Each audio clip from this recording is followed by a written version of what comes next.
What is up, everybody? Welcome back to the Debbie Rao YouTube channel. We are here talking top 25 teams. College football is right around the corner, and we're starting to get into the good ones. And now we're here at the Oregon Ducks. We're going to be breaking down their depth chart, offense, defense. What is that new coaching staff going to look like now that Kenny Dillingham is gone at offensive coordinator position, and all of the above. So we're going to dive into it. Can Bo Nix lead this team to the playoff? So if you're an Oregon Duck fan, if you're a college football fan, hang out after the intro, and we'll dive into this roster.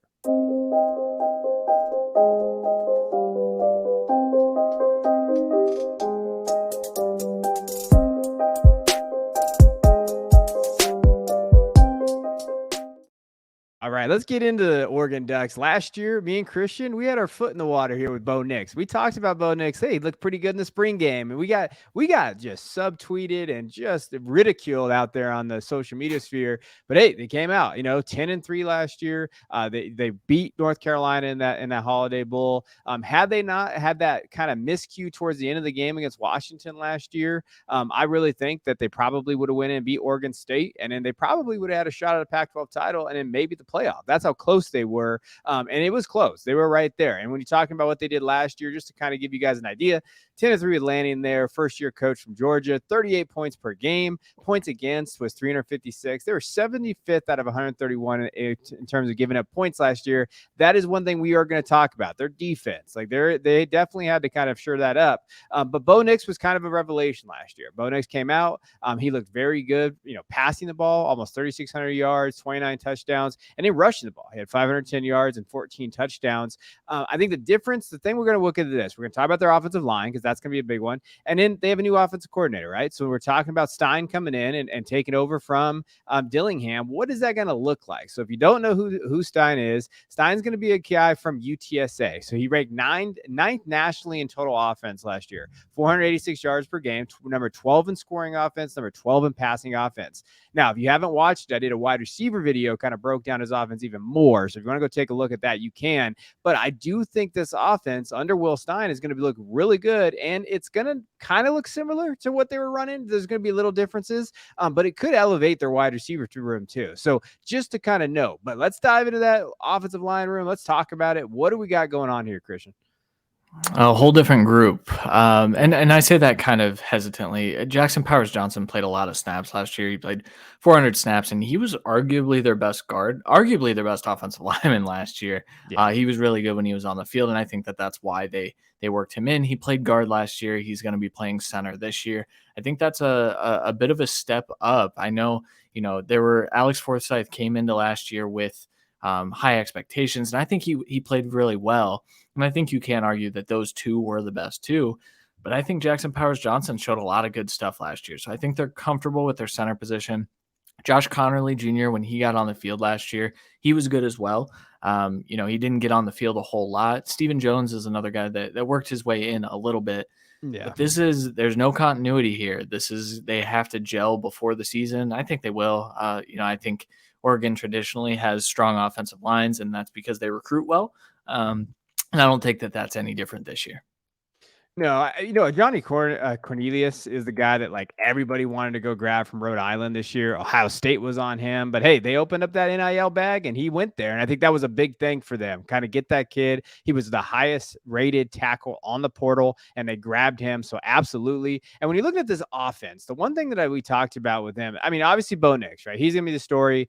Can he win the Heisman? What can he do as a draft prospect there?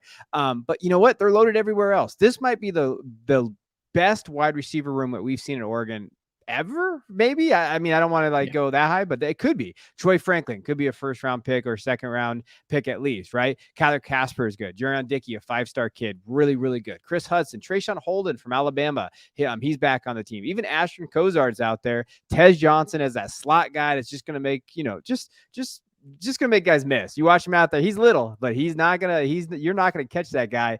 And then the one guy that actually I remember us talking about this a long time ago. I was like, man, Gary Bryant Jr. transferred to Oregon. That's sneaky. Mm-hmm. I really like Gary Bryant Jr. I always have. And this team is loaded, not to mention Bucky Irving, Noah Whittington, and all these guys. And Terrence Ferguson could be a top draft pick at the tight end position. This is a better offense probably than they had last year. Yeah, absolutely. And I think that does come down to what Will Stein's able to do with all of that talent, right? we know what Bo Nix is. I want to, shout out Oregon fans for, feeling confident about Bo Nix. I was still in on Bo Nix when he was at Auburn, man. I watched that Penn State game a few years Mm-hmm. ago, a couple years ago now, and there was just a ton of talent, and you could tell that it was untapped. And we finally got to see, the Bo Nix when he's seeing things properly, he's a very good quarterback. He's the consensus QE3 right now, going into the NFL draft spheres right now.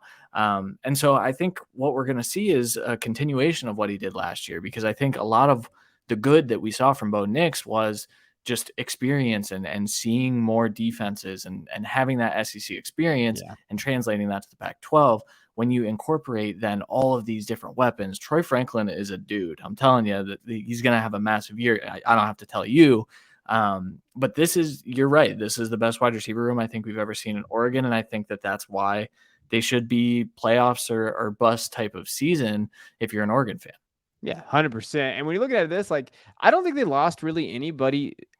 I don't want to say anybody that good, but I mean, offensive line, they had a couple kind of losses. I really like Dante Thornton, and he's going to Tennessee. And we kind of mentioned, we talked about him. I like Thornton, but he just never gelled in this offense and on this roster. So, and in Malachi, like, I liked him as well, going to UCLA now. But nothing like stood out to me when I was going through notable losses. Like, oh man, that's going to be a hit. Too bad. I think that they were able to recover from that in the portal and in the recruiting trail where they're going to add these guys. Yeah, I think the interesting thing is like the tight end and wide receiver that are leaving, both of those guys. I think they're impacting the team that they go to more than it Yeah. impacts Oregon that they're leaving. Because I do think that they both play prominent roles. But when you look at the talent on the Oregon roster, I mean, I think these guys were the guys that were left out, and there's a reason that they hit the portal. So yeah, I mean, they're returning quite a bit. Obviously, the offensive line is a bit of a question mark still, but when you look at the rest of the returners, you're feeling pretty good. Yeah, and when you look at what they did offensively, so when you're looking at what they did on the recruiting trail, and I'll say this, Lanning's did a great job. Oregon's in a little bit of flux right now because their conference. What the heck's going on with their conference? When this comes out, we're not going to know what's going on with the other schools, but they still recruiting. I mean, and he has a top 10 recruiting class here. He was 9 overall, 9 transfer rate as well, and he's going around. California, Texas is the number 2 school. They had 6 kids from Texas, and the big one they got probably this year was Jurian Dickey, like Dickey from California. We like Dickey. I comped him to Dez Bryant. Like, I really see a lot of Dez in there. 247 Sports, I think it's AJ Brown, but 5-star kid can really be that guy that kind of steps up for them. Not an early enrollee, but he could be that. Dante Dowdle, again, 4-star running back, who I really like 6'1", 210, big frame. He's a little bit different than what they have on that roster, so that's always something to note. And they got a big flip from Baylor. Austin Novosad, quarterback, he flipped after Dante Moore left, and they got these guys. And you just see this. They are stacking their roster with 4-star kids here. Kozer, Wilson, even Lamar, right? Jaden Lamar. And then you go through it. So they're getting guys. They're not going out and getting these 3-star guys and filling it and going to kind of do that. Oregon's kind of done that in the past. No, these are going to be 4 or 5-star kids, and they're going to reload. Yeah, and I talked about, how they recruit well to the offensive line, and they always tend to have Yeah. good offensive lines. I think they did a fantastic job in throwing darts, a couple of the 3-stars, but the 4-star guys I think are the ones that could potentially be impact players as soon as, next year, maybe 2025. But a lot of this is just looking to the future. You've got a pretty decent amount of these players that we've talked about and we've raved about that could return following this year, but when you start to incorporate some of these recruits in there, obviously things will flesh out in the transfer portal. But you've got to be excited when your headliner is Jurion Dickey. That's for sure. Yeah, I mean, and they had to hit Novosad because we don't know what Ty Thompson is, and we're not sure what that's going to look like next year. Hitting him was really, really important for this class. And then going to Florida and getting Janoris Wilson, offensive tackle from Florida, that was huge for this class. Like, getting guys on the East Coast and in there, if you want to stay successful at Oregon, based on the landscape of college football, you got to go recruit that area. And he did, and he went and got it. When you're talking about key transfers here too, they had a lot of guys, Casey Kelly, Nishad Rother, you could have put in there some of those other offensive linemen there. But I really, targeted that wide receiver room. Tez Johnson, kind of having that relationship with Bo Nix. I think he's his stepbrother, right? So stepbrother there. Trayshawn Holden, Gary Bryant. And if Trayshawn Holden can be the Trayshawn Holden of the, recruiting class at Alabama that he was, this could elevate this wide receiver room to new heights. So I thought they did a good job, and they just filled a lot of needs. Yeah, I'm glad to see Trayshawn's back on the team. You Yeah. know, when I was doing research for this, I kind of forgot that he was dismissed and then they reinstated him. Yes. So hopefully he's kind of put that behind him. Hopefully there were flashes of Trayshawn Holden being a fantastic wide receiver at Alabama, and we were both in on him for probably too long. But I think this is a nice little fresh start in a good situation where he could earn some meaningful playing time. Hey, we were right at Holden. Okay, we said that he could be that second guy. He was. It just he didn't produce. All right, so like we Yeah. we got it. We got it right. Yeah, absolutely. I do think that you're right there. And I think that just getting those some of those depth pieces they did. I couldn't put every single transfer that they got because they got too many. But just to show you kind of where the area is at. I mean, but the impact players are these guys, and I think for me, Troy Franklin is someone that I've been high on for 3 years. I've been higher on than most people. I just want to see this kid just ball out. Like for me, it's like, hey, can he kind of be that guy? I thought he took care of a lot of things that people talked about last year. Production, he checked that box. I thought his hands got better last year. I actually thought his route running got better last year. He was always kind of a deeper, deep threat, kind of take the top off a defense. But I thought that Washington game really came out for him. I thought he did a lot better in terms of nuances, just being able to create separation, doing these things. We like Bucky Irving. He's a little bit of a smaller prospect, but this running back room is as solid as it can be. There's not a lot of guys in that running back room with Bucky and Noah Whittington, even Jordan James being there. But we know Bo Nix. Where's this kid going to carry him? There's a couple games that stand out to me. That bad Washington State interception that he had that led to a touchdown that we almost lost. There's a few in there where your decision making, if he can keep that decision making good, they have a shot. Yeah, the opener against Georgia was the tough one. Yeah. But I mean, that was so early in the year, and then you watched him improve throughout the year. And so I think when you're talking about he's going to be a fifth year guy this year, right? I don't know. It feels like he's been in college for like 7 years, um, but when you're talking about a fifth year guy, you're not going to have that first game against Georgia, and what you're going to see is a legitimate Heisman contender in an explosive offense. I think this offense goes with him, Mhm. but I think we're going to see the best version of Bo Nix this year. Yeah, I had to check. He's fifth year this year, but he just started since he's a true freshman, so he feels like one of those Kansas power forwards. All right, so that's your impact players there. Let's go over the defense because this is where they really struggled this last year. So when you're looking at the defense overall, obviously losing 49-3 in that opener against Georgia, which could have been worse. I feel like they pulled the dogs back a little bit in that game because of Lanning and that kind of that relationship they had. They definitely went out and targeted transfers, and that's what you're going to see a lot on this defensive side of the ball. What are we looking at here? What is their defense looking like? And what is, Tosh Luka going to have out there for him? So the transfer piece component of this is important because when they went out and they got these transfers, they got like the best transfers. Jordan Birch, fantastic player. Tyshim Yeah. Johnson, fantastic player. I think, the guys that they've got returning as well. Triquez Bridges had a good year last year. I made a joke before we started recording. Maybe that's because he was playing opposite Christian Gonzalez, a first round pick, but he produced last year. He was a good player. Yeah. Brandon Dorlus is another returner that I think can be an impact player if the sack production wasn't always there, but he was consistently getting pressures. He was always in the backfield. I think you need this linebacking room to take a step forward. They went out, they got Justin Jacobs. I think that could be impactful. But overall, I mean, I think they have to feel like they're in a better spot going into the year. Now, if this team doesn't gel, I think we might be looking at something similar, maybe just marginally better instead of substantially better. But I like this roster a lot better than I did last year. Yeah, and I think I want to go over notable losses because there's a point I want to make with these guys like Christian Gonzalez. That's the one to me. Like DJ Johnson, yeah, Noah Sewell, he struggled last year. He kind of fell off a little bit. Jaleel Tucker, not going to be there either. I think the big thing is how do they replace Christian Gonzalez? And what does that look like? When you're looking at their secondary, there's like 4 or 5 transfers and maybe a freshman in there that's in the rotation. Like when you're going through it, Evan Williams, Tyshim Johnson, Kyrie Jackson, even Nico Reed, and then maybe Solomon Davis, some of these other guys in that secondary, they are going to be in there and getting these reps. So in the Pac-12, when you're talking about quarterback play, because these guys, Washington, USC, even to an extent with Utah, like some of these other schools out there, Washington State, that they're going to have to try to stop. They have to shore up that secondary quick, and they got to gel fast. Yeah. I think Kyrie Jackson's the one to highlight. You know, the number one corner, JUCO kid. Yeah. You know, at one point he was the number two. He went to Alabama in 2021. I think this is a kid that's loaded with potential that we just haven't seen much from yet. I think if he's able to kind of take a step forward, you look at maybe those safeties kind of helping out. I think they're feeling comfortable about what they've got at slot corner. And then if Triquez Bridges can just walk right into Yeah. that Christian Gonzalez role, I think you're feeling pretty good about it. Yeah, 100%. But again, these are kind of where the notable losses come from. But because that defense struggled so much and they filled so many holes, I do think, too, I think they came into last year thinking it was going to be kind of a stopgap year. Okay, we're going to build something here. And then our next year is really where we're going to get this thing around. And I think they just overperformed, which is good. I think Bo Nix kind of shocked people. And I don't think that defense was quite ready yet. And they almost had it. They could have been there in the Pac-12 championship.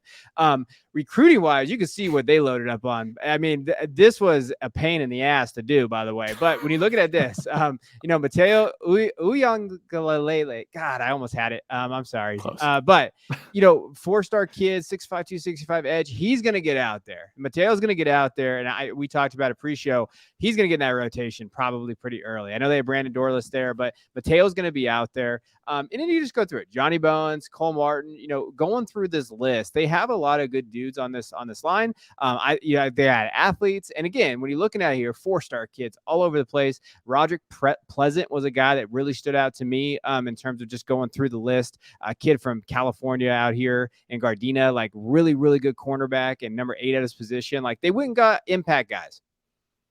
Yeah, I think you're right that Uyangalele is the guy that will be on the field the most of this group. But overall, I mean, this is an insane recruiting class. If not always quality, definitely on quantity. There are a ton of guys that have the potential to be impact players down the road. They don't necessarily, I think, need a ton of these guys to step in because of how well they did in the transfer portal. But when you look at how many 4-stars they were able to pull in, like I said earlier, the transfer portal, some of these guys probably won't end up playing many snaps for Oregon, but you're taking those shots, you're giving them an opportunity to compete.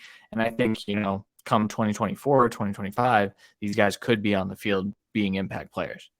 Yeah, 100%. I mean, they went out and got guys. Johnny Bones is another guy. Like, he might not get out there next year, but this dude's a beast from Texas. Like, he can play. And he played. The thing about Bones that you need to know, if Oregon fans probably do know, he's versatile. He played a lot of different positions on that defensive line in high school. So they're going to be able to move him around. And I think he's athletic enough to maybe play a little edge too. So there's some good ways that they can kind of use him.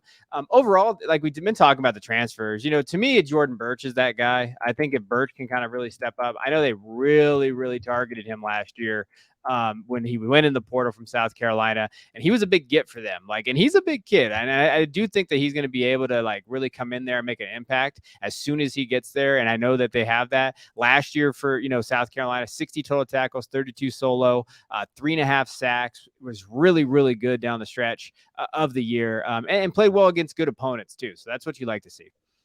Yeah. Yeah, I mean, he's probably my favorite. I think Tysheem Johnson, though, is a guy that he was inconsistent last year, but when you look at just the overall body of work, there was some consistency. Then you start to look, okay, down the stretch, how did he play? He really started to come on like week 10, week 11, week 12. And that's where I think you build on that, you hit the portal. And I think, when you talk about opportunity in this Oregon defense, I think he's going to be able to play faster. I think he's probably he's going to need to tackle a little better, but I think this could be a massive, massive get for them this year. Yeah, Johnson looked great against Alabama and Mississippi State, and he really good at Alabama. Like, I do say when we did Ole Miss, we broke down Ole Miss. That was one of those big losses that they had that they talked about that I read over and over again. Beat reporters like, they're missing Tysheem Johnson. Well, Oregon got him, so like that's kind of one of those areas there. And we go to impact players here. I know you've talked about Bridges, Brandon Dorless out there. I mean, the problem with the impact players, a lot of those transfers can be on there as well. If we're talking about guys out there right now, when we're looking at this and trying to identify those guys, Casey Rogers has a shot in terms of the defensive tackle. He's probably going to start there. He's been there 6'5", 285 when you look at his size and what he can be. And he's a redshirt senior also, so he's been there a long time and has that. But overall, I think this defense is going to be a collective rather than like an individual. Oh my gosh, this guy's going to step up and just carry this team. Yeah, and I think that's what Lanning wants, right? I think Yeah. that that's his ideal scenario is that they're gelling on all cylinders, and I think, like I said, I keep talking about Trico's Bridges, but they certainly need to find a way to kind of replace Christian Gonzalez, which is very difficult to do but Christian Gonzalez was once a transfer. Like they were able to kind of get him through the portal. Maybe one of these portal guys ends up being as impactful as Gonzalez was. And so, yeah, I think you're right. I think this is a collective. The whole defense has to play really well, and it's tough to kind of pick out the impact players for sure. Yeah, and don't sleep on Evan Williams. You know I'm going to give a little Fresno State shout out. He transferred from Fresno State, and I obviously I've watched him there, second team out in West, and I know that he looked really good and they liked him. So like, there's a shot for some of these guys to really step up. Let's look at the schedule. So we've kind of identified a game that we're a little worried about. Texas Tech at Texas Tech's not going to be an easy game as people think it's going to be. I think that defense we talked about, that defensive line is really good. So if this Oregon offensive line, it's got to gel. It's got to gel early because that Texas Tech defensive line's coming after them. And I think if they get by that hurdle, they should be 5-0 heading into Washington and that revenge game. And then they do have a tough stretch: Washington State, Utah, Cal's a little bit of a break, USC, Arizona State, Oregon State. Yeah, and they want to win that Oregon State game after losing last year. Yeah, for sure. Tyler Shuck revenge game early on in the season. You love to see it. We Yes. talked about that on the Texas Tech one. But I think that's a fun little narrative for week 2 this year. I think you're right. I think if they get through Texas Tech, which I do think that is a very challenging game, but if they go into Washington 5-0, at Washington is going to be tough. I think, maybe you escape out of there 5-1. I think Washington State's a pretty easy win, honestly. Yeah. At Utah, we've talked about how Utah doesn't lose at home, so Yeah. that's kind of problematic. And then that final stretch, man, I think Arizona State's going to be playing good football by the time November 18th rolls around. And so that feels like a little bit of a trap game too. If they come off a big win against USC, potentially are looking ahead to Oregon State, Arizona State being wedged in the middle kind of scares me a little bit. But this Oregon team should take care of business in almost every single one of these games on the schedule. So the over-under is at 9.5, and it's a tough one because you're sitting there. The way I look at the schedule and when I did up I feel like I put a win next to every single one except for USC, and I had a question mark next to Washington. So those are the only 2 games. So if I'm going to go based on my model, which my model is a pen and paper and question mark and a W's next to it, I'm going to put it at about 9.75. So I do think it's an over on the win total. But they can't mess up against Texas Tech. I mean, those early games are going to be huge. You got to win those games, obviously. But you know what? They could be USC. Maybe. You never know what that defense is going to look like. And if their offense is that good, maybe I should put question there too. Yeah, it's a tough line because I look at this schedule and I see 5 potential losses, right? Maybe 6 if I actually consider Arizona State a threat between Yeah. USC and Oregon State, but like 5 where I'm kind of on the fence about. And normally when I see 5 potential losses, I roll with the under. Mm-hmm. But I think this is a 9 or 10 win team, so I think the line's pretty perfect. Shout out Vegas for doing a good job like they always do out there. But I'll go over because I am optimistic that Bo Nix is going to take another step forward. And Yeah. if he does that, they're going to be pretty impossible to defend. So I'll go the over 10 wins. Let's do it. My model is perfect on this. It's been perfect. Yeah. And I think overall, when you think of this, Bo Nix is the key. How does Bo Nix look, and what does he do? Does he make good decisions? In that second game of the year, you can't turn it over because Texas Tech is going to just run the ball. They're going to be efficient, and they're not going to let you kind of outscore them. And you have to be very careful in that game. So that is the big one there. We're looking to elevate this, but again, this offense could be the best Oregon offense we've seen 10 years. And I don't say that lightly. Like, that's how stacked these guys are at every position. If that offensive line is good, and if that defense is just a little better, like if it's just a little better, it doesn't have to be perfect, but if it can be a top 40 defense, I do think that you're talking about a college, football playoff contender, and they could be right there. Yeah. Best offense since Chip Kelly was there, probably. Yeah. Which is kind of crazy to say since it's been so long, but yeah, man. This program is in a very good state right now. I think when you start to look at, moving forward past this year, obviously there's still conference question marks, and I'm sure there will be news that makes this look silly before we drop this. But I think when you look at the opportunity to go out and just dominate the Pac-12 for quite a few years, I think that's got to be pretty appealing to Oregon fans. I'm sure Oregon fans are wanting in the Big Ten so they can beat up on Ohio State like they traditionally do. Yeah. But program is in a very, very fine state, and I think they're in good hands with Dan Lanning and company. And yeah, I'd be happy if I were a Ducks fan right now. You know what I think? Oregon, just come to Mountain West with us so I get season tickets and I can come watch you play my Fresno State Bulldogs. But all right, never mind. I was just kidding, Oregon fans. Don't yell at me in the comments. I know you want to go to the Big Ten. But we'll see you guys next time on our next edition of the Top 25 Countdown.